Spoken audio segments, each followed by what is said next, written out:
Welcome back to the Awesome Physio YouTube channel. Today's video we are going to be looking at our top exercises to help with tightness around the side of the hip.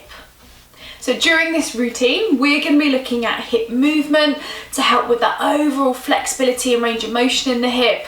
We're going to be looking at key stretches of the key muscles around the side, front and back of the hip. So looking at your glutes, your hip flexors, your upper quadriceps attachments into the hip.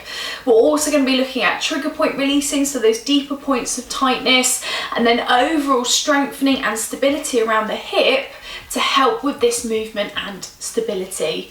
What's really important with the routine that we're going to cover today is that you can add this in as part of your exercise routine. So you might want to add it in either after or beforehand. You can kind of fit it in, particularly with a lower body workout, in order to ensure that you are moving and stretching your hip on a regular basis. So the first exercise that we're going to be looking at is a piriformis stretch, and this is absolutely vital when we want to release any tightness or tension around the side of the hip. So what we're doing is letting the foot drop across the knee, clasping the hands through and then pulling it up towards your chest. If this position is too challenging initially, you can just let the leg drop on the opposite knee and just have that as the original stretch.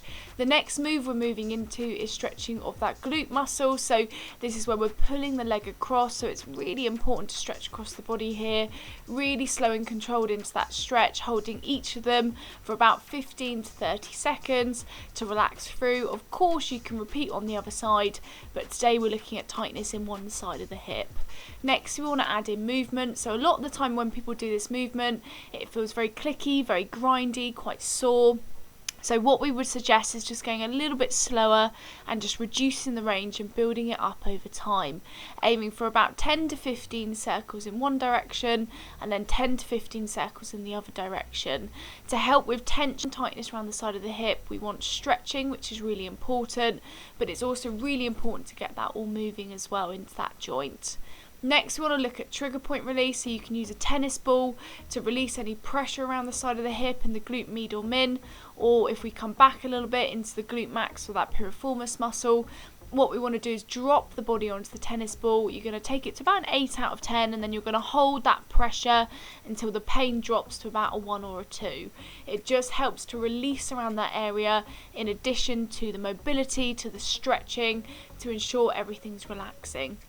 Next we want to look at foam rolling. So this is a great way to add a bit of a deeper stretch into the leg and around the side of the hip. We want to do the back of the leg into the hamstring, as well as turning the leg to target the side into that ITB, up into the glute, side of the glute position. So you can literally use the foam roller around the main glutes, around the side of the hip. You can determine where you want to put it. So again, you can move it around, probably aiming for about 30 seconds with the foam roller. A lot of the time, a lot of people find this quite uncomfortable, so you might want to add it in later once you've done the original stretches and movement first.